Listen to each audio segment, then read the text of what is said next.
Welcome,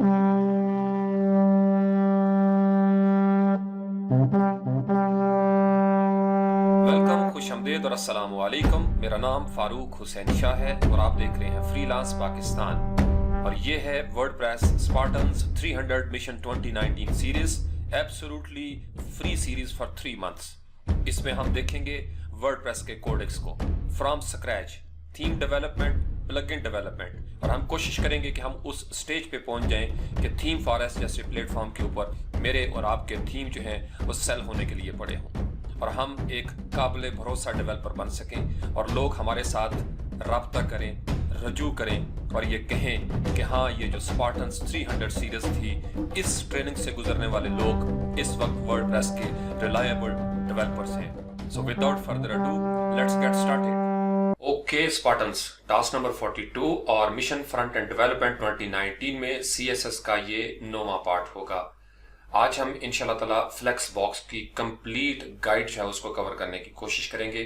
I can understand कि ये थोड़ा सा कॉम्प्लेक्स होता है, बहुत सारे लोगों ने इसके ऊपर बड़े ज़बरदस्त ट्यूटोरियल्स बनाए हुए हैं, लेकिन मेरी कोशिश होगी कि सिर्फ इस एक टास्क के अंदर आपको इसके तमाम जो बेसिक कॉन्सेप्ट्स हैं वो क्लियर हो जाएं। इसके बाद जो हमारा 10वां टास्क होगा वो होगा CSS ग्रिड के हवाले से, और आप इन दोनों टास्क को जितनी दफ़ा सुन सकते हैं उनको सुने, देखें, प्रैक्टिस करें, चूंकि आपके बड़े ज़बरदस्त एडवांस प्रोजेक्ट्स इसके ऊपर बन सकते हैं। कोई भी HTML के अंदर ऐसा स्ट्रक्चर जो आप इमेजिन कर सकते हैं, सोच सकते हैं, वो आप CSS फ्लेक्स बॉक्स और CSS ग्रिड की मदद से बना सकते हैं। अब ये जो फ्लेक्स बॉक्स है ये 2 लफ्ज़ों का मजमूआ है। इसमें पहला लफ्ज़ होता है फ्लेक्स, जो दरअसल फ्लेक्सिबल से निकला है, और दूसरा है हमारे पास बॉक्स। बॉक्स अंडरस्टूड है कि आपने बॉक्स उठाया, बॉक्स लगा दिया।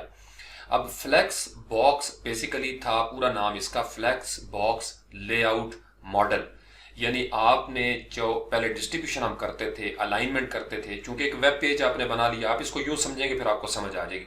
एक वेब पेज है, वो CV का हो सकता है, न्यूज़लेटर है, ईमेल है, कोई आपने 1 पेज वेबसाइट बनाई है, थीम बनाया आपने वर्डप्रेस के ऊपर, तो सबसे पहले हम उसका HTML स्ट्रक्चर खड़ा करते हैं। तो कोई भी पेज है, चाहे वो लैंडिंग पेज है, होम पेज है, अबाउट अस है या कॉन्टैक्ट अस है, तो उसके अंदर जितना भी HTML का स्ट्रक्चर होगा उसमें हमारी मुख्तलिफ चीज़ें जो है वो हम उनको डिस्ट्रीब्यूट करते हैं। लोगो यहाँ पे होना चाहिए, टाइटल यहाँ पे होना चाहिए, साइड बार यहाँ पे होगी, हेडर और फुटर की ये पोजीशन होगी। तो उसके लिए फिर हम पुराने वक्तों में फ्लेक्स बॉक्स और CSS ग्रिड से पहले बड़ी ज़बरदस्त CSS की प्रॉपर्टीज यूज़ करते थे। फ्लोट करवाते थे, फ्लोट लेफ्ट हो जाए, फ्लोट राइट हो जाए, किसी डिव को हम मार्जिन ऑटो कर देते थे, किसी को मार्जिन लेफ्ट करके उसकी कोई वैल्यू दे देते थे। फिर आपने टेबल्स देखे, टेबल के अंदर हमारे पास रोज मौजूद होती हैं और फिर उसके अंदर कॉलम्स होते हैं। 2D सर्फेसेस के अंदर हम कुछ डाटा प्रोवाइड करते हैं टेबल के अंदर। फ्लेक्स बॉक्स बेसिकली फ्लेक्सिबल जो लफ्ज़ है ये रिस्पॉन्सिवनेस के लिए आप समझ लें, यानी आपने सिंपल एक लाइन का कोड देना है और आप जिस भी कंटेनर को फ्लेक्स बॉक्स बनाएंगे वो आपका फ्लेक्सिबल हो जाएगा, यानी रिस्पॉन्सिव हो जाएगा। अब फ्लेक्स बॉक्स और CSS ग्रिड में जो कंफ्यूजन रहती है लोगों को, एक बुनियादी फर्क है इन दोनों के अंदर। ये दोनों मिल के भी चलते हैं, किसी एक CSS वैल्यू में आप ग्रिड को भी दे सकते हैं उसकी प्रॉपर्टीज, और इसी तरीके से फ्लेक्स बॉक्स को भी उसी जगह पे आप इंट्रोड्यूस करवा सकते हैं। अब फ्लेक्स बॉक्स और ग्रिड में जो लोगों को कंफ्यूजन है, बुनियादी फर्क आप ये समझ लें, फ्लेक्स बॉक्स आपका 1D है, 1 डायमेंशनल, डायमेंशन उसकी एक संत होगी। अब जो हमारे पास CSS ग्रिड होती है उसके अंदर 2D होती है, यानी 2 डायमेंशंस होती हैं। अब डायमेंशंस चूंकि टेक्निकल लफ्ज़ है, मैं इसको आपको देसी अंदाज में समझाने की कोशिश करता हूँ। जब भी हम कोई एक लाइन खींचते हैं, आपने फुटा लिया, कॉपी पे रखा और आपने एक लाइन लगा दी, या आप आसमान और ज़मीन जहाँ पे मिलते हैं एक फर्जी लाइन है जिसको होराइजन कहा जाता है, उस होराइजन से फिर आगे हॉरिजेंटल लाइन जो है उसका तस्वर मिलता है। यानी दूर आप देखेंगे अगर समुद्र के किनारे खड़े होके तो आसमान और ज़मीन जो है वो एक जगह पे मिल रहे होते हैं, और जहाँ पे उनका मिलाप होता है उसको कहते हैं होराइजन। अब उस होराइजन की वजह से वो जो एक लाइन बनती है वो बेसिकली होता है मेन एक्सेस। लेकिन अगर हम उसको रो बनाना चाहें, रो के लिए कम से कम 2 लाइनों का होना ज़रूरी है। ये कॉन्सेप्ट समझ लें, ये फ्लेक्स बॉक्स का बेसिक कॉन्सेप्ट है। एक लाइन है वो आपका होराइजन है, वो एक एक्सेस तो मौजूद है। एक्सेस को उर्दू ज़बान में महवर कहा जाता है। महवर का मतलब कि कोई खत्ते मुस्तकीम है जिसके ऊपर कोई चीज़ जो है वो घूम सकती है उसी खत के अंदर रहते हुए, यानी वो चेंज नहीं करेगी अपनी सरफेस को। एक्स एक्सेस पे है तो एक्स एक्सेस के इर्द गिर्द ही वो घूम सकती है या उसके ऊपर घूम सकती है। तो अब आपकी एक जब लाइन होगी वो एक्स एक्सेस होगा, या उसको विड्थ भी कह सकते हैं, जो आपकी चौड़ाई होती है। अब उसी लाइन के नीचे उसी तरह की जब आप दूसरी लाइन लगा देंगे इस तरीके से, तो ये आपकी रो बन जाएगी। यानी एक रो के अंदर कम से कम 2 लाइनों का होना जरूरी है। अब इसी तरीके से जब हम कॉलम लगाते हैं तो कॉलम के लिए हम क्या करते हैं, कॉपी पे हमने फुटा रखा वाई एक्सेस के ऊपर, यानी सीधा इस तरीके से वर्टिकल, और उसके बाद इस तरीके से हम लाइन लगाएंगे, ये आपका हो जाएगा कॉलम। अब कॉलम के लिए भी एक लाइन नहीं काफी, कॉलम के लिए भी आपको इस तरीके से 2 लाइनें चाहिए। जब आप 2 लाइनें लगाएंगे तो वो एक कॉलम हो जाएगा। इसी तरीके से रो के अंदर जितनी भी चीजें पड़ी हैं, ये बात आप गौर से समझिएगा। रो के अंदर अगर फर्ज कर लें 4 चीजें पड़ी हुई हैं, तो उन 4 चीजों के अंदर जाहिर बात है वो कॉलम भी कहलाएंगे, चूंकि 4 चीजें हैं। तो जब आप उसको एक्स एक्सेस पे देखेंगे तो वो उसकी रो कहलाएगी, लेकिन जब उसको टॉप से बॉटम की तरफ आप उसको मैयर करते हैं तो वो उसका कॉलम हो जाएगा। इसका मतलब ये हुआ कि आपकी 2 लाइनें हो गई रो में और 2 होती हैं इस तरीके से कॉलम के अंदर। अब जहां पे ये क्रॉस होता है, अगर आपने रो को पहले कंसिडर किया, उसको टारगेट किया, तो इसका मतलब ये है कि वो जो 2 लाइनें थी वो मेन एक्सेस कहलाएंगी, और उनका मेन स्टार्ट क्या होगा, जो बाय डिफॉल्ट होता है वो बिल्कुल स्टार्ट फ्लेक्स के साथ शुरू करता है लेफ्ट साइड पे। इसमें LTR और RTL की कहानी भी खत्म हो गई है। आपने अगर उसको फ्लेक्स एंड कर देना है तो वो RTL हो जाएगा।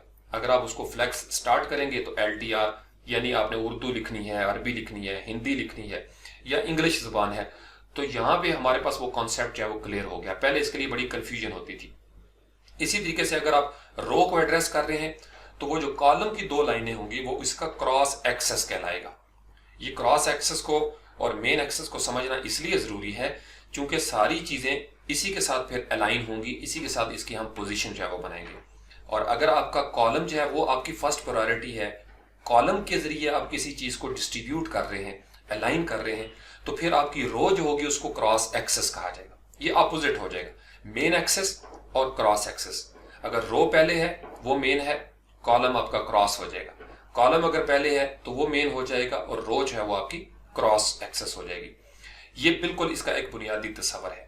अब इसके बाद अगली चीज जिसको समझना बड़ा जरूरी है, जो कंफ्यूजन होती है बिगिनर्स को, कि फ्लेक्स कंटेनर दरअसल क्या चीज है।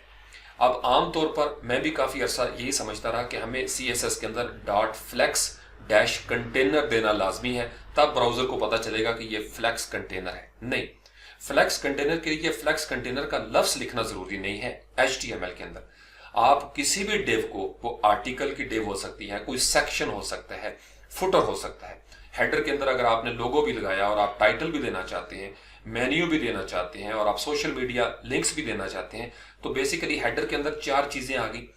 तो हेडर जो है उसको ये लिखना जरूरी नहीं कि ये फ्लेक्स कंटेनर है। आप हेडर की कोई भी क्लास रख लें, कोई भी नाम रख लें।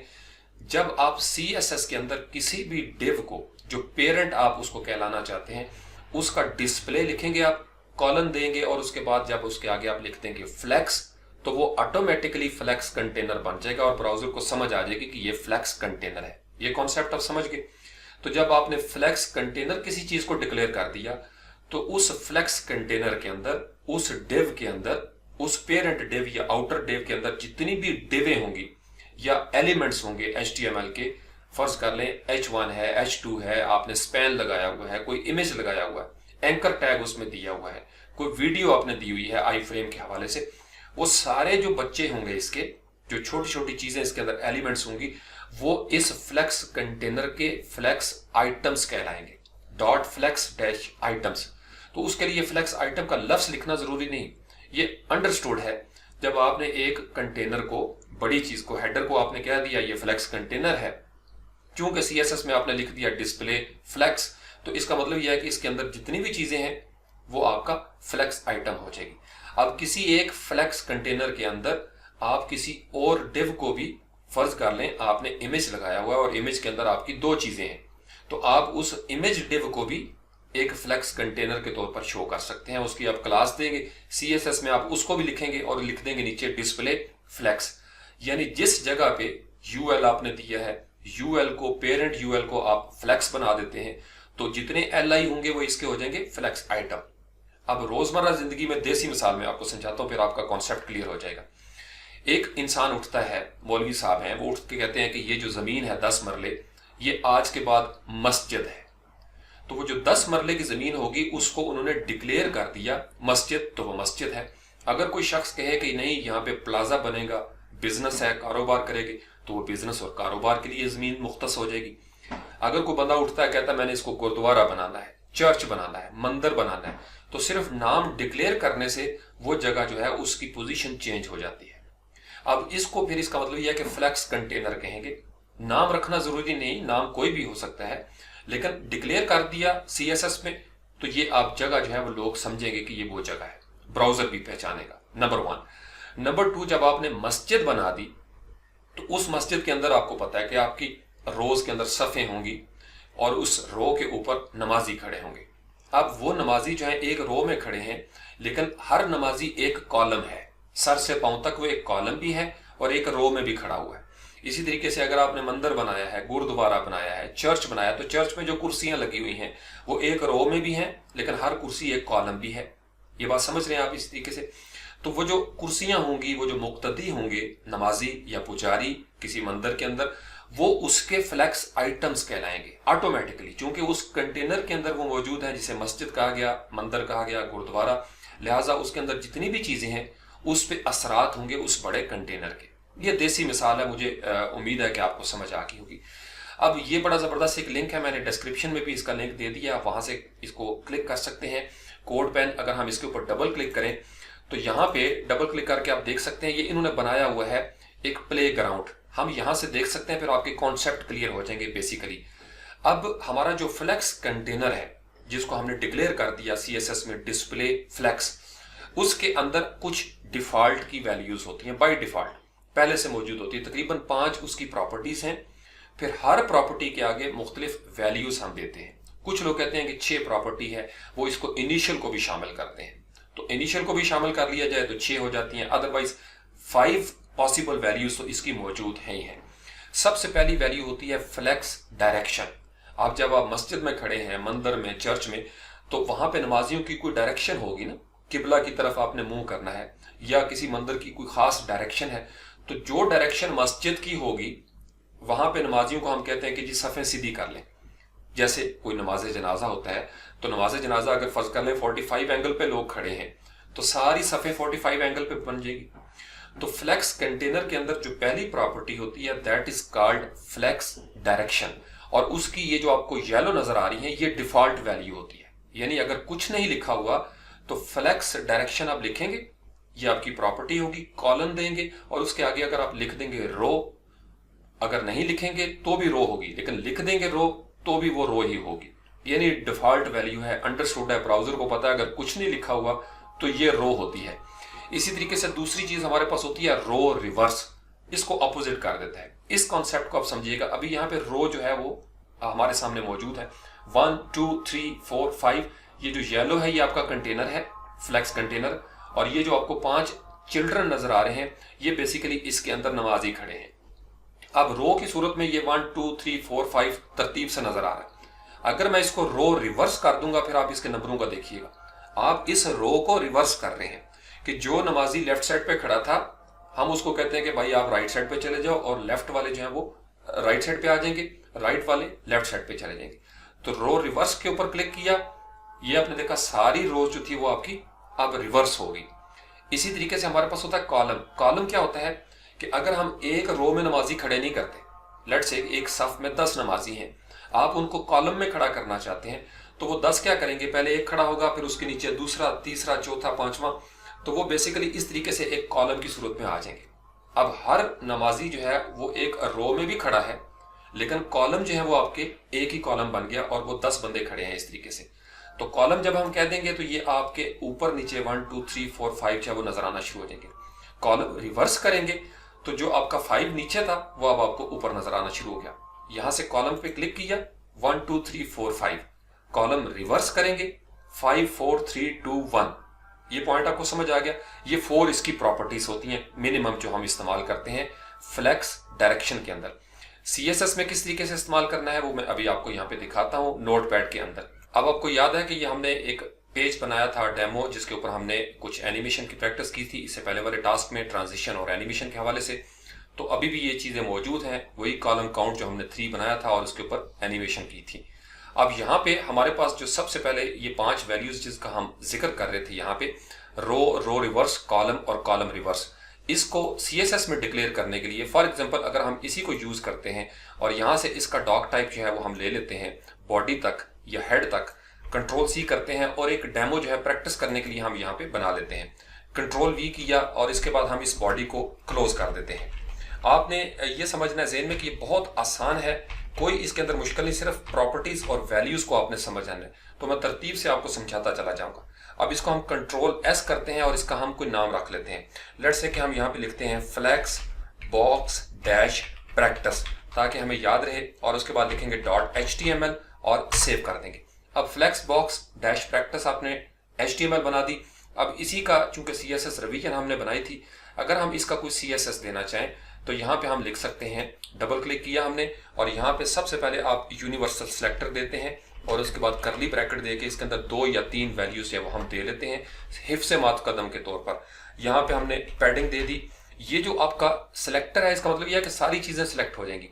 अगर मैं यहाँ पे लिख देता हूँ HTML और कॉमा दे के बॉडी को मैंने ग्रुप कर दिया, ये भी एक ही चीज़ है, यानी HTML और बॉडी सब के अंदर क्या हो जाएगा, पैडिंग जो है वो हो जाएगी 0 और इसी तरीके से सेमी कॉलम दिया, मार्जिन जो है वो भी आप इसको 0 करार दे देते हैं। तो ये आपका एक डिफॉल्ट वैल्यू होती है, आपने डिक्लेयर कर दिया। चूंकि सबसे पहले हम बेस सेट करते हैं तो यहाँ पे यूनिवर्सल सिलेक्टर चूंकि मॉडर्न एक ज़रूरत है, इसी को हम कर लेते हैं। तीसरी इसके अंदर वैल्यू जो है वो हम देते हैं बॉक्स डैश साइजिंग। अगर आपने कभी फोटोशॉप को देखा हो या इलस्ट्रेटर में काम किया हो तो जब हम कोई चीज़ बनाते हैं और उसके ऊपर हम स्ट्रोक लगाते हैं तो आपको पता है उस स्ट्रोक की 3 पोजीशन हो सकती है। या तो वो स्ट्रोक जो है वो बिल्कुल उस इमेज के बाहर जाके लगेगा। अगर इमेज 200 बाई 200 का है और आपने फर्ज कर लें 4 पिक्सल का बॉर्डर दिया है, स्ट्रोक दिया है, तो वो जो 200 है उसके अंदर +4 आप कर देंगे, यानी 204 की आपकी एक्सपोर्ट हो जाएगी। तो अक्सर लोग शुरू में कंफ्यूज हो जाते हैं कि हमने तो 200 बनाया था, ये 204 कैसे हो गया। तो फिर आप क्या करते हैं, आप उस बॉर्डर को सेंटर में लेके आते हैं। जब सेंटर में आता है तो 2 पिक्सल बाहर होंगे, 2 पिक्सल अंदर होंगे। अगर आप उसको बिल्कुल अंदर ले आते हैं, बॉर्डर उसके अंदर चला जाएगा, तो फिर इसका मतलब यह है कि जिस कदर इमेज को आप बढ़ाएंगे उसी कदर उसका बॉर्डर जो है उसके साथ रहेगा। यानी 200 बाई 200 को आप एक्सपोर्ट करेंगे, वो 200 बाई 200 ही रहेगा।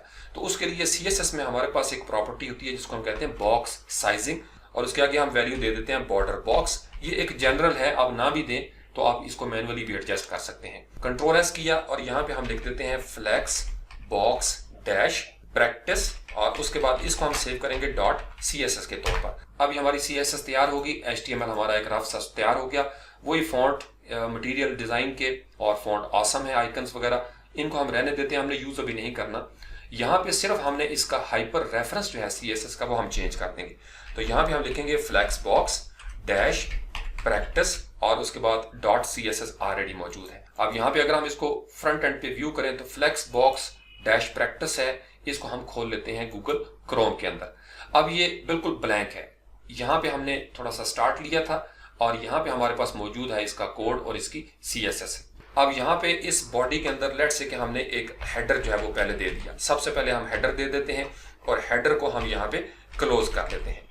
अब इस हेडर के अंदर हमारी कोई हेडिंग टैग मौजूद होगी, यहाँ से हमने इसको क्लोज किया।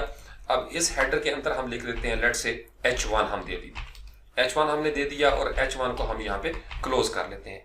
और यहाँ पे हम इसका कोई जैसे टाइटल है इसी को हमने Ctrl+C करना है और यहाँ पे हम इसको पेस्ट करके कहते हैं let's explore CSS flex box step by step.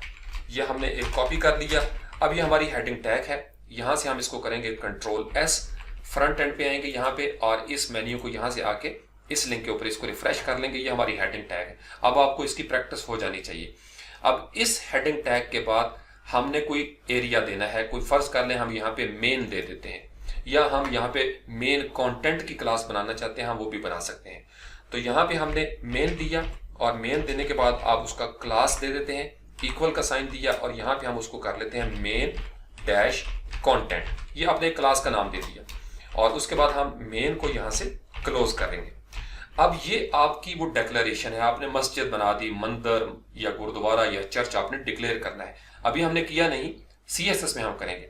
अब इसके अंदर फर्ज कर लें बहुत सारी डिवें आप बना देते हैं, तो ये जितनी भी डिवें बनेगी, लेट्स से कि मैं यहाँ पे करता हूँ डिव, इसको मैंने क्लोज कर दिया और यहाँ पे मैं इसका कोई नाम दे देता हूँ या मैं इसकी हेडिंग टैग जो है वो बना लेता हूँ। लेट्स से कि मैंने H2 दिया और उसके बाद H2 क्लोज किया इस तरीके से, और यहाँ से डिव जो है वो भी हम इसकी क्लोज कर लेते हैं। अब ये आपने एक बिल्कुल डेमो सा स्ट्रक्चर इसका तैयार कर लिया। इसको मैं करता हूँ यहाँ से Ctrl+C और यहाँ पे मैं कर देता हूँ Ctrl+V 2-3 दफा। अब ये 4 आपने डिवें बना ली। अभी तक आपने इसका कोई नाम नहीं दिया, नाम सिर्फ मेन कंटेंट का है। यहाँ पे हमने H2 लिखा और यहाँ पे हम लिख देते हैं H3, नीचे वाले में हम लिख देते हैं लेट्स से H4 और यहाँ पे हम लिख देंगे H5। यानी है तो सारे H2 लेकिन हमने सिर्फ समझने के लिए इसको इस तरीके से लिख दिया। Ctrl+S करते हैं, यहाँ पे आके इसको रिफ्रेश करेंगे। अब आप देखेंगे कि उसके नीचे आपको ये डिवें जो है H2, H3, H4, H5 नजर आना शुरू हो गई हैं। लेकिन जब हम CSS के अंदर जाएंगे और यहाँ पे जाके CSS के अंदर ये जो हमारा मेन कंटेंट की क्लास है उसको हम बनाना चाहते हैं फ्लेक्स कंटेनर ऑटोमेटिकली, तो फुल स्टॉप दिया और उसके बाद आप लिखेंगे यहाँ पे मेन डैश कंटेंट, एग्जैक्टली वही नाम होना चाहिए जो आपने क्लास यहाँ पे डिफाइन की है। अब इस क्लास के आगे आप कोई और क्लास भी डिफाइन कर सकते हैं। लेट्स से कि मैं एक और क्लास बना लेता हूँ जिसका नाम रखता हूँ मैं मेन, तो ये इसी एक क्लास के टैग के अंदर आप दूसरी क्लास दे देंगे। आप कोई तीसरी भी देना चाहते हैं तीसरी भी दे सकते हैं और फिर आप इनको अलग अलग स्टाइल दे सकते हैं। यहाँ से हमने इसको Ctrl+S किया, बज़ाहिर फ्रंट एंड के ऊपर कोई फर्क नहीं पड़ेगा क्योंकि अभी हमने CSS में डिक्लेरेशन नहीं की। CSS में आते हैं और मेन कंटेंट को हम कर्ली ब्रैकेट देते हैं और इसको हम डिक्लेयर करते हैं फ्लेक्स कंटेनर। और मैंने आपको इंट्रो में बताया था सिंपल आपने लिखना है डिस्प्ले कॉलन देंगे और उसके बाद आप सिर्फ ये लफ्ज लिख देंगे फ्लेक्स और उसके बाद सेमी कॉलन दे देंगे, Ctrl+S करेंगे। यहाँ पे आके जब इसको आप रिफ्रेश करेंगे, बूम, अब इसने क्या किया, मैंने आपको बताया था डिफॉल्ट वैल्यू क्या होती है, रो। ये रो की सूरत में आपको H2, H3, H4, H5 ये 4 नमाजी खड़े हुए नजर आते हैं, या इसी तरीके से आपके चर्च के अंदर ये इबादत हो रही है। तो इसको जब हम इसकी पोजीशन जो है वो यहाँ पे कॉलम कर देते हैं तो फिर क्या होगा कि ये ऊपर नीचे आ जाएंगे। अब यहाँ पे इसी अंदर रहते हुए इसकी 5 प्रॉपर्टीज होती हैं और फिर हर प्रॉपर्टी के आगे इसकी डिफरेंट वैल्यूज हैं। तो सबसे पहले हमने क्या पढ़ा, फ्लेक्स डैश डायरेक्शन, इस तरीके से हम लिखेंगे, कॉलम देंगे और यहाँ से डायरेक्शन में इसकी बता देता हूँ लेट्स से कॉलम और Ctrl+S कर लेता हूँ। फ्रंट एंड पे आता हूँ, इसको रिफ्रेश करूंगा, अब आपने इसको कॉलम बना लिया। अब ये जो फ्लेक्स डायरेक्शन है इसके अंदर 4 इसकी वैल्यूज होती हैं। पहली होगी जो डिफॉल्ट वैल्यू है रो, दूसरी होगी कॉलम, तीसरी और चौथी में आपने सिर्फ डैश डाल के रिवर्स का इजाफा करना है। यानी अगर यहाँ पे रो मौजूद है यहाँ पे आप लिख देते हैं रिवर्स और उसके बाद यहाँ से इसको करेंगे Ctrl+S। फ्रंट एंड पे अभी हमने रिफ्रेश नहीं किया, आप इसकी तरतीब देखिएगा H2, H3, H4 और H5 है, लेकिन हमने रो रिवर्स कर दिया। इसको हम रिफ्रेश करेंगे, बूम, अब यहाँ पे क्या हुआ, ये पहले लेफ्ट साइड पे था, चूंकि इसकी डिफॉल्ट वैल्यू जो होती है फ्लेक्स स्टार्ट, ये इसकी एक प्रॉपर्टी है, इसको अभी हम एक्सप्लोर करते हैं। यानी फ्लेक्स स्टार्ट जो है ये इसकी डिफॉल्ट वैल्यू है कि जब भी फ्लेक्स स्टार्ट होगा कोई भी डिव कंटेनर जिसको हमने फ्लेक्सिबल कंटेनर बनाया वो यहाँ लेफ्ट साइड से स्टार्ट होगा और यहाँ पे जब उसको रिवर्स कर दिया ये राइट साइड पे चला गया। अगर हम यहाँ पे वापस आए और इस जगह पे आके मैं इसको कॉलम रिवर्स कर देता हूँ, साथ ही आपने नोट किया कि H5 पहले आना शुरू हो गया है, यानी रो में H2 पहले था लेकिन जब रिवर्स हो गया तो हर चीज रिवर्स हो जाएगी। अगर मैं यहाँ पे लिख देता हूँ कॉलम और कॉलम लिखने बाद Ctrl+S किया, यहाँ से मैं इसको करूंगा रिफ्रेश, अब क्या हुआ, H5 कॉलम में ऊपर चला गया यानी रिवर्स हो गया। तो टोटल ये 4 वैल्यूज हैं जो यहाँ पे ये दिखाना चाहते हैं। रो रिवर्स करेंगे रिवर्स हो जाएगी, कॉलम करेंगे कॉलम हो जाएगा और कॉलम रिवर्स करेंगे तो नीचे वाला कॉलम ऊपर आ जाएगा। उसके बाद हमारे पास नेक्स्ट वैल्यू होती है नो रैप, रैप और रैप रिवर्स। एक प्रॉपर्टी है जिसको कहते हैं फ्लेक्स डैश रैप और इसके अंदर आगे फिर 3 वैल्यूज हैं। या कोई चीज रैप करेंगी, जैसे आप नोटपैड++ में रैप करते हैं या किसी एडिटर के अंदर, बजाय इसके कि वो पूरी लाइन जो है वो चलती जाए, आप उसको रैप करते हैं कि जितना व्यू पोर्ट है उसके अंदर चीजें नजर आए। और ये उसी वक्त काम करेगा फ्लेक्स रैप जब आपके कंटेनर में कोई आपने उसकी विड्थ जो है वो डिक्लेयर कर दी है। फॉर एग्जाम्पल अगर इस कंटेनर की ये जो मेन कंटेंट है अब इसको मैंने फ्लेक्स बनाया तो ये फ्लेक्सिबल कंटेनर हो गया। इसके अंदर जितने भी चिल्ड्रन मौजूद हैं, ये सारी डिवें जो हैं, ये अब इसके फ्लेक्स आइटम्स हैं। अब फॉर एग्जांपल हम इस मेन कंटेंट को कोई खास विड्थ दे देते हैं ताकि आप समझ सके कि रैप जो है वो किस तरीके से इस्तेमाल होता है। अभी हमारे पास ये नॉर्मल वैल्यूज हैं। लेट्स से इसकी विड्थ जो है वो मैं कर लेता हूँ 600 पिक्सल। अब ये मैंने एक डिफाइन कर दी कि इस कंटेनर की ये जो फ्लेक्स बॉक्स है इसकी विड्थ होनी चाहिए 600 पिक्सल और हाइट इसकी हम कर लेते हैं लेट्स से 500 पिक्सल। सेमीकोलन दिया, फ्रंट एंड पे आएंगे और यहाँ पे आके हम इसको रिफ्रेश करेंगे। अब ये आपने उसकी विड्थ और हाइट जो है वो मेंशन कर दी। अब यहाँ पे इसका फर्ज कर लें कि हम दे देते हैं बैकग्राउंड डैश कलर। तो इससे क्या होगा, कोई कलर आप देना चाहते हैं, लेट्स से कि मैंने यहाँ पे दे दिया हैशटैग में D1 D2 D3, कोई भी कलर जो आप देना चाहते हैं। फ्रंट एंड पे आके इसको मैं रिफ्रेश करूंगा। अब आपके इतने हिस्से के अंदर ये आपका कंटेनर है, 600 पिक्सल और 500 पिक्सल उसकी हाइट है। अब यहाँ पे आपने देखना है कि ये जो चीजें आपको नजर आ रही हैं इनको अगर मैं इक्वली डिस्ट्रीब्यूट करना चाहूँ, अभी चूंकि इनके अंदर कोई खास विड्थ मौजूद नहीं है किसी भी एज के अंदर, अब ये जितनी भी डिवें आपने बनाई हैं इनकी कोई खास आपने विड्थ नहीं दी तो आपको रैप का पता नहीं चलेगा। तो चूंकि हमारी टोटल विड्थ जो है वो 600 है और मैं अगर इसके चिल्ड्रन को एड्रेस करना चाहूँ यहाँ पे, तो आपको पता है कि हमने इससे पहले एक कम्बिनेटर पढ़ा था ग्रेटर देन के साइन के साथ। तो यहाँ से चूंकि अभी तक हमने क्लासों का कोई नाम नहीं दिया, अगर मैं इन क्लासों का नाम दूंगा तो मैं उनको 1 बाय 1 भी एड्रेस कर सकता हूँ या यहाँ पे रहते हुए भी मैं स्टाइल दे सकता हूँ इन लाइन। लेकिन हम इसको इस तरीके से करते हैं कंट्रोल V। अब इसके बाद हम लिखेंगे यहाँ से ग्रेटर देन साइन और हमने चूंकि डिव बनाई है तो डिव का लफ्ज लिख देंगे, यानी इस मेन कंटेंट के अंदर जितनी भी डिवें हैं उनके ऊपर ये असरअंदाज होगी जो वैल्यू हम यहाँ पे देंगे। ये उसका कम्बिनेटर होता है। अब यहाँ से करली ब्रैकेट दी और यहाँ पे फर्ज कर लें हम इसकी विड्थ जो है वो दे देते हैं 20%। आप देना चाहते हैं तो हर डिव जो है वो 20% पे चली जाएगी। फॉर एग्जाम्पल मैं इसको टोटल है हमारे पास 600 पिक्सल और मैं एक डिव जो है इसकी विड्थ करता हूँ 300 पिक्सल, सेमीकोलन दे दिया, कंट्रोल S कर लेते हैं। या अगर आप इसको 200 भी करेंगे फिर भी ये बढ़ जाएगी, कंट्रोल S किया और यहाँ से हम इसकी हाइट जो है वो दे देते हैं let's say 200 pixel, control S करते हैं। और यहाँ से अगर कोई बैकग्राउंड कलर भी आप देना चाहें आप बैकग्राउंड कलर भी दे सकते हैं। लेकिन यहाँ से हमने इसको रिफ्रेश किया। अब जब आपने रिफ्रेश किया तो दरअसल क्या हुआ, वो जो आपकी विड्थ थी वो इस तरीके से डिस्ट्रीब्यूट होना शुरू हो गई। अब आप फर्ज कर लें इसके अंदर कोई और वैल्यूज लगाना चाहते हैं। ये जो आपकी 4 डिवें थी इनको आपने एक दफा फिर कंट्रोल C किया और यहाँ से आप उसको कंट्रोल V कर देते हैं। अब आपकी ये कितनी होगी, ये आपके पास मौजूद है 8। तो यहाँ पे उसने एडजस्ट कर दिया। इसी तरीके से फर्ज कर ले इसको हम यहाँ से उतारते हैं और इसको हम इस तरीके से मिनिमाइज करने की कोशिश करते हैं। अब जब आप मिनिमाइज करेंगे तो आप ये गौर करेंगे कि वो जो एक्स्ट्रा चीजें थी कुछ वो इसके अंदर चली गई। हम ये चाहते हैं कि भाई एक्स्ट्रा जो है वो गायब ना हो, वो नीचे आ जाए। तो इस मकसद के लिए फिर हम रैप यूज करते हैं। अब इसको फर्ज कर ले हम यहाँ पे रखते हैं, CSS में जाके ये जो मेन कंटेंट था इसके अंदर मैं दे देता हूँ फ्लेक्स डैश रैप। ये लफ्ज आपने लिखना है फ्लेक्स रैप और इसकी डिफॉल्ट वैल्यू क्या होती है, नो रैप, जो अभी हमें नजर आ रहा है। तो नो रैप करेंगे, यहाँ से सेमीकोलन दिया, ये आप ना लिखेंगे तो फिर भी डिफॉल्ट वैल्यू यही है। फ्रंट एंड पे इसको हम रिफ्रेश करते हैं। अब इसको हम यहाँ से मिनिमाइज करते हैं और इसको इस तरीके से थोड़ा सा हम छोटा साइज करके देखने की कोशिश करेंगे।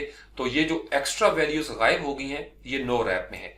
फर्ज कर ले हम यहाँ पे आते हैं और इसकी जगह पे अब हम फ्लेक्स रैप को रैप कर लेते हैं। ये वो पॉइंट है जो आपको यहाँ पे नजर आ रहा है, नो रैप ये डिफॉल्ट वैल्यू है। अब हम कर रहे हैं रैप। तो जब आप रैप करेंगे कंट्रोल S करेंगे यहाँ से और आप उस अपने पेज को यहाँ से उठाएंगे, रिफ्रेश करेंगे।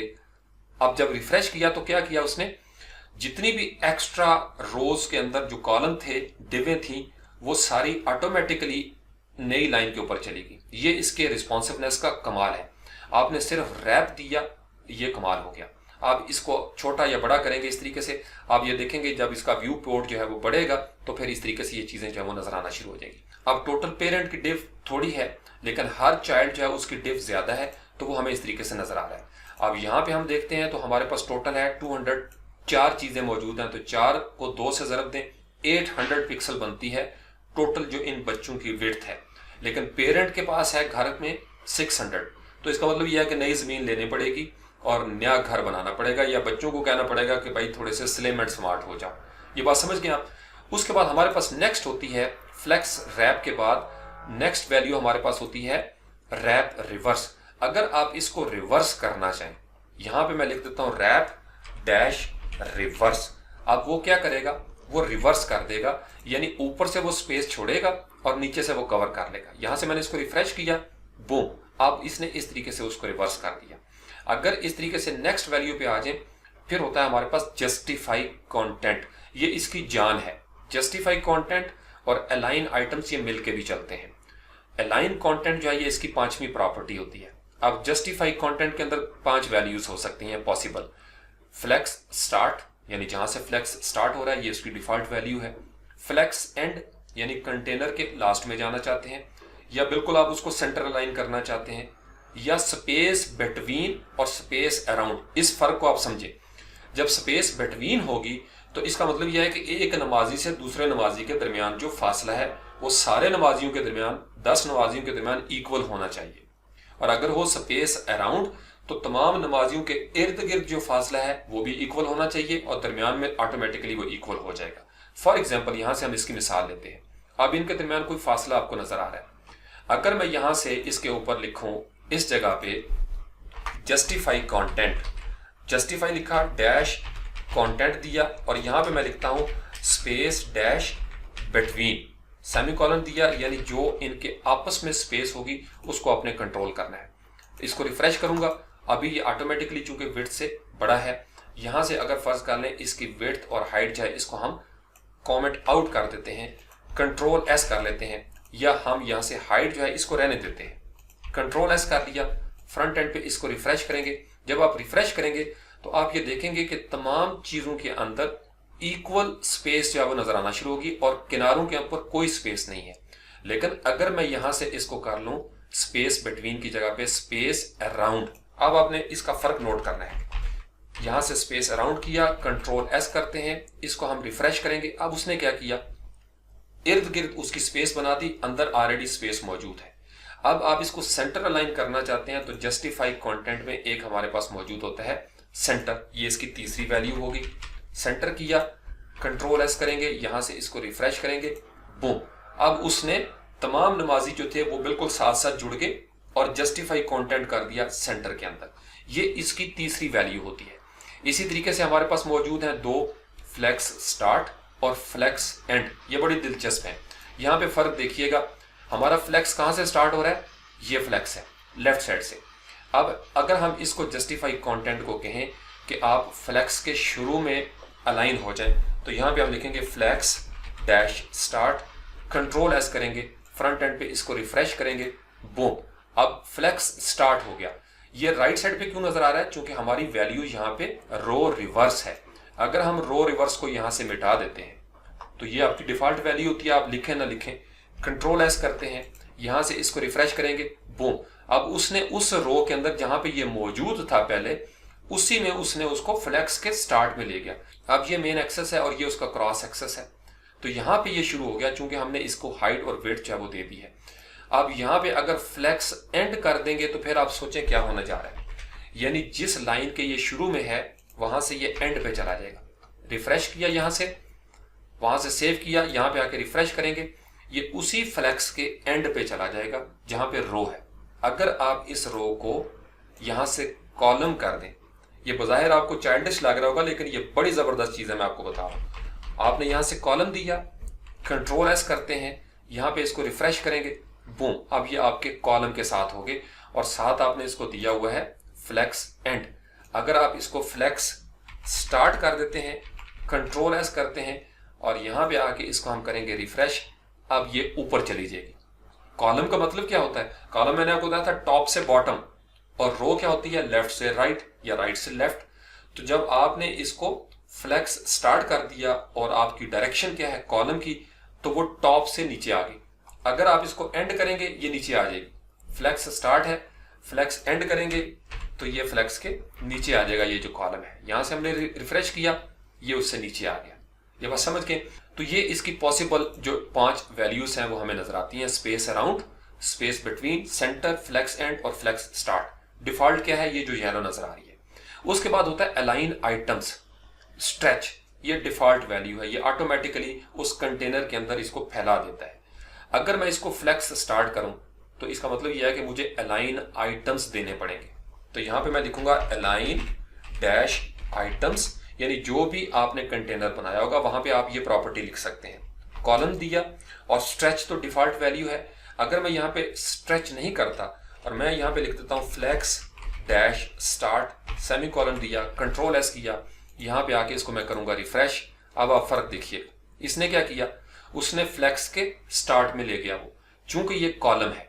अगर यहाँ पे कॉलम जो है इसको मैं कॉलम रिवर्स कर दूं, REVERSE, कंट्रोल एस करूंगा, यहां से आके इसको मैं रिफ्रेश करूंगा, ये रिवर्स हो जाएगा कॉलम टॉप और बॉटम के साथ। अब अगर इसको रो रिवर्स कर देंगे तो फिर ये रो के हिसाब से रिवर्स हो जाएगा, वो भी हम तजर्बा करते हैं। लेट्स से कि हम यहाँ पे सिंपल लिखते हैं रो रिवर्स, कंट्रोल एस किया, यहाँ पे आके इसको रिफ्रेश करेंगे, बूम, अब रो रिवर्स होगी। तो यहाँ पे विजुअली भी आप इसको देख सकते हैं। आपका अलाइन आइटम यहाँ पे क्या है, अभी यहाँ पे कॉलम रिवर्स है। अगर मैं इसको कर दूं कॉलम तो ये नजर आना शुरू हो जाएगा 1 2 3 4। यहां से मैं इसको करता हूं फ्लेक्स एंड, कोई चेंज नहीं क्योंकि ये ऑलरेडी एंड पे मौजूद है। सेंटर करूंगा, नो चेंज।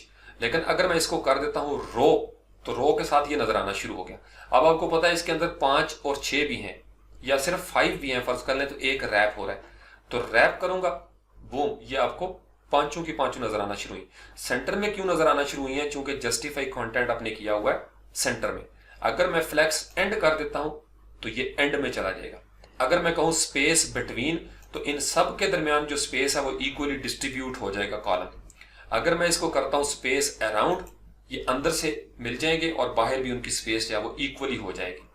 अब उसके बाद ये जो अलाइन आइटम्स हैं, इसको अगर मैं करूं फ्लेक्स स्टार्ट, अब आपने देखा क्या हुआ, यहां पे रो है और उसके बाद हमारे पास यहां पे है रैप और यहां से हमने किया स्पेस अराउंड, वो कायम है।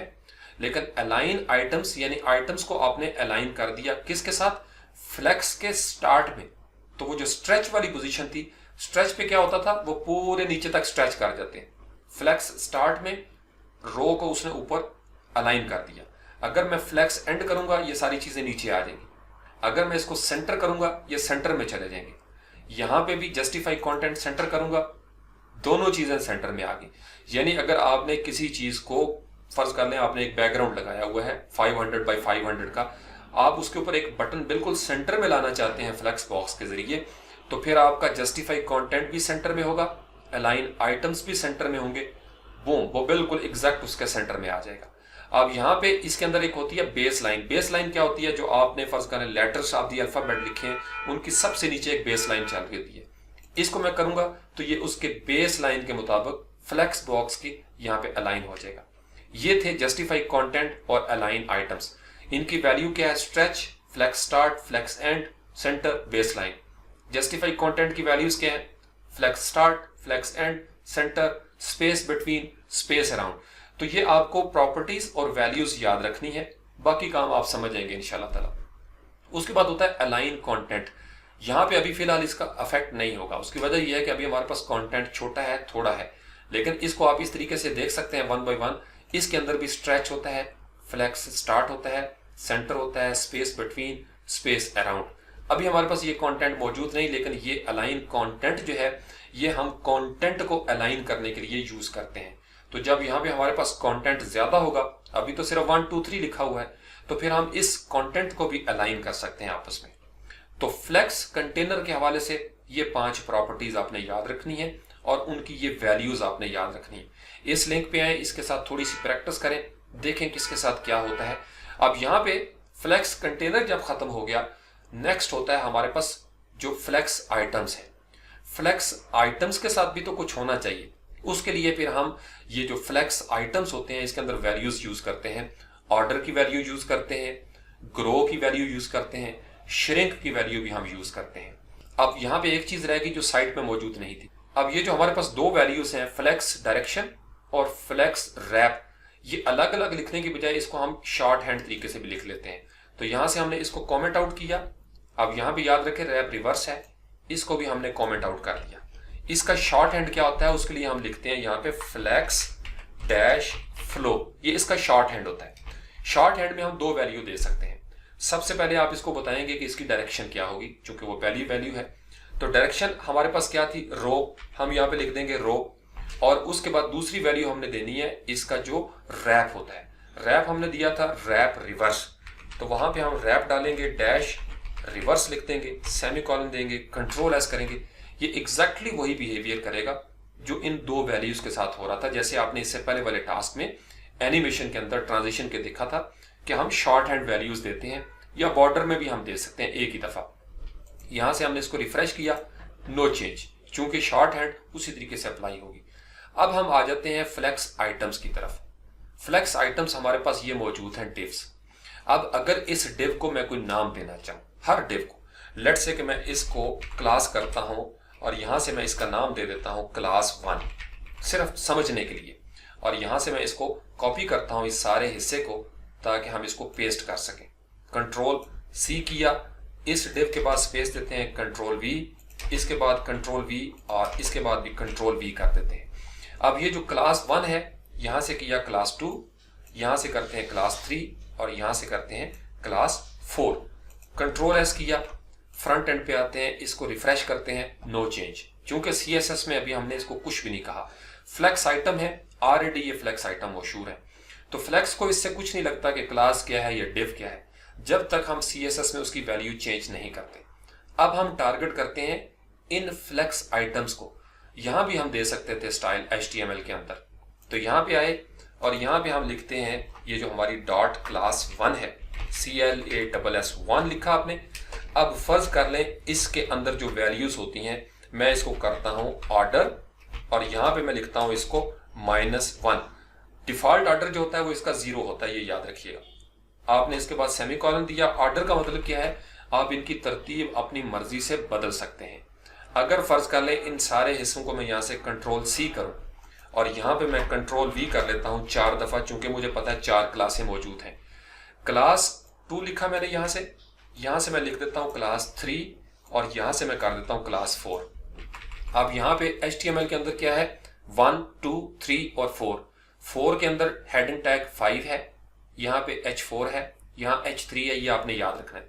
अगर इसका ऑर्डर मैं चेंज कर दूं, अभी तो हमें नजर आ रहा है ना H2 3 4 5, मैं ये चाहता हूं कि इसका ऑर्डर जो है वो मेरी मर्जी के मुताबिक हो, तो यहां से CSS के अंदर मैं इसका ऑर्डर चेंज कर देता हूं।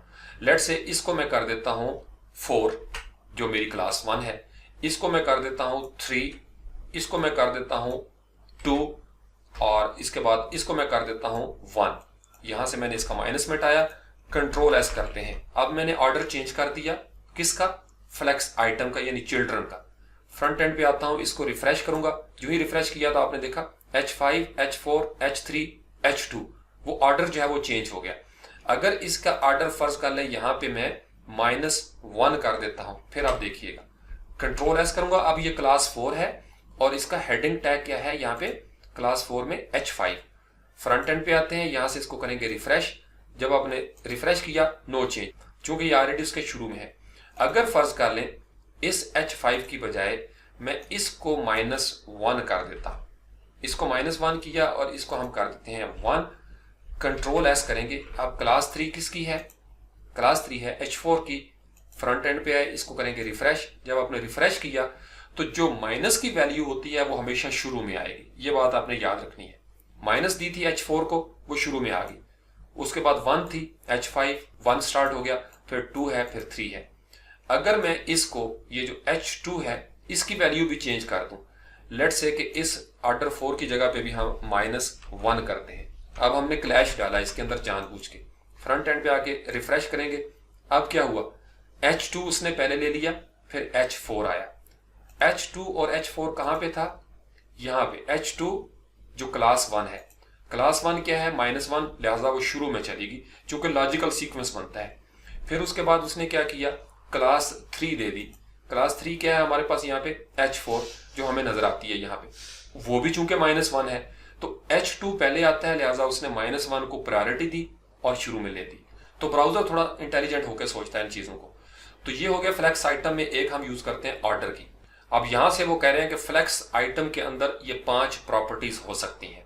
ऑर्डर हो सकता है, जिसपे अभी हम बात कर रहे थे, ग्रो हो सकता है, इसको राइट क्लिक करके हम देखते हैं कि ग्रो के अंदर उन्होंने क्या बताया हुआ है। फिर होती है फ्लेक्स श्रिंक, और फिर एक फ्लेक्स बेसिस है। फ्लेक्स बेसिस में क्या होता है कि हम फर्ज कर लें एक 4 डिवे हैं, उनमें से किसी एक चाइल्ड को हम 200 पिक्सल बेस बना देते हैं कि जब तक 200 पिक्सल में व्यू पोर्ट ना हो वो इससे छोटा नहीं होगा। बाकी चीजें जो हैं वो इस तरीके से रिस्पॉन्सिव अंदाज में छोटी या बड़ी हो जाएंगी, लेकिन एक हम बेसिस बना लेते हैं, बुनियाद हमने रख लेती है। अब एक होता है हमारे पास फ्लेक्स। फ्लेक्स उसी तरीके से शॉर्ट हैंड है जैसे हमने फ्लेक्स फ्लो देखा था। जब कहीं पे फ्लेक्स लफ्ज लिखा हो और आगे लिखा हो 1 पिक्सल, तो इसका मतलब यह है कि वो जो पहला 1 होगा वो ग्रो होगा, दूसरा 1 जो होगा वो श्रिंक होगा, और तीसरा बेसिस होगा। इन तीनों को मिला के हम फ्लेक्स लिखते हैं।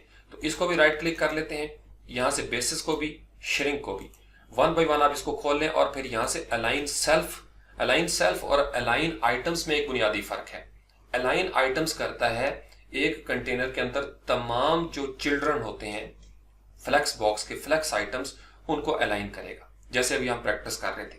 अलाइन सेल्फ क्या करेगा, किसी एक डिव को आपने लोगो को कोई अलाइनमेंट देनी है, आपने मेन्यू को कुछ करना है, तो अलाइन सेल्फ देंगे, क्योंकि आप एक डिव को छेड़ रहे हैं जो एक फ्लेक्स आइटम है। तो यहां पे हम देखते हैं सबसे पहले हमारे पास क्या है, फ्लेक्स ग्रो प्रॉपर्टी।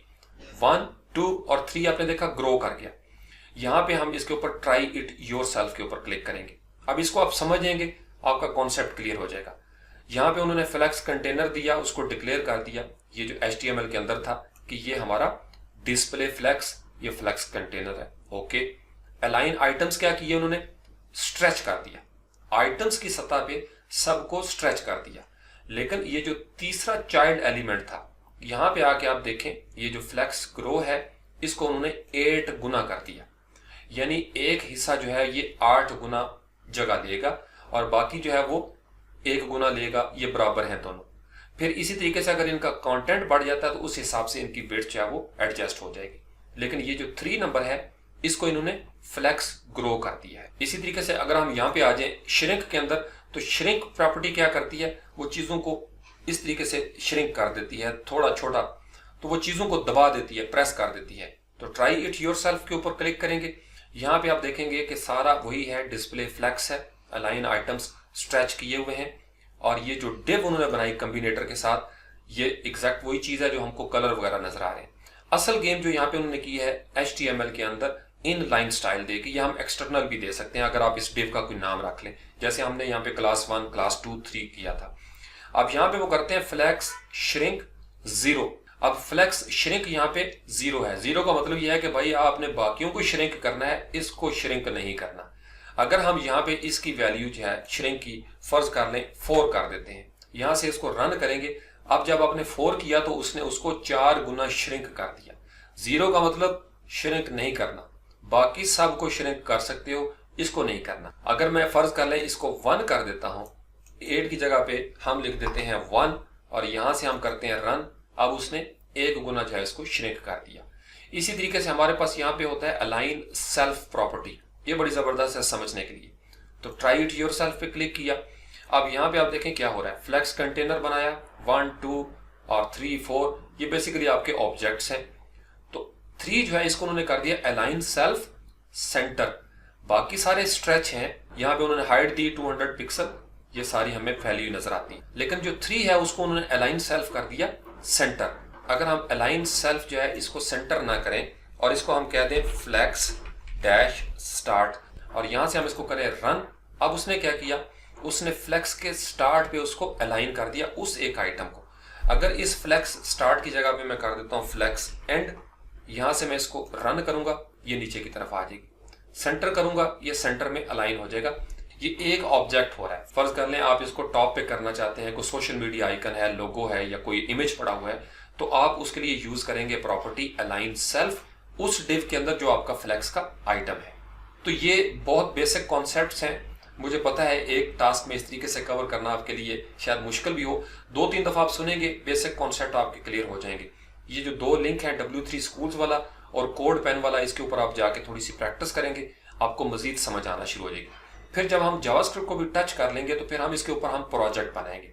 अभी पहले मैंने सोचा था कि मैं प्रोजेक्ट करवा दूं, लेकिन अगर इस स्टेज पे आपको प्रोजेक्ट करवा दिया, एक तो ये ट्यूटोरियल टास्क बहुत लंबा हो जाना है, क्योंकि उसके लिए पूरा स्ट्रक्चर हमें बनाना पड़ेगा, और दूसरा यह है कि आप शायद कंफ्यूज भी हो जाए। तो इसलिए फिलहाल आप इसकी प्रॉपर्टीज पे ध्यान में रखें। फ्लेक्स क्या है, फ्लेक्स बॉक्स क्या है, उसके अंदर फिर फ्लेक्स कंटेनर क्या होता है, फ्लेक्स आइटम्स क्या होते हैं, 5 प्रॉपर्टीज कौन कौन सी हैं, उन प्रॉपर्टीज के अंदर वैल्यूज कौन कौन सी हो सकती हैं, किस वैल्यू से क्या होता है। अगर आप किसी एक फ्लेक्स आइटम को एड्रेस करना चाहें, ग्रो वहां पे क्या करता है, ऑर्डर क्या करता है, श्रिंक के साथ क्या होता है। इसी तरीके से अगर आपने उसको स्ट्रेच करना है तो फिर क्या होगा, अलाइन सेल्फ करेंगे तो क्या होगा, अलाइन आइटम्स करेंगे तो क्या होगा। जब आपको ये लफ्ज सारे याद हो जाएंगे, ये टर्म्स याद हो जाएंगी, फिर आपके लिए फ्लेक्स बॉक्स को समझना बहुत आसान हो जाएगा। Thank you very much.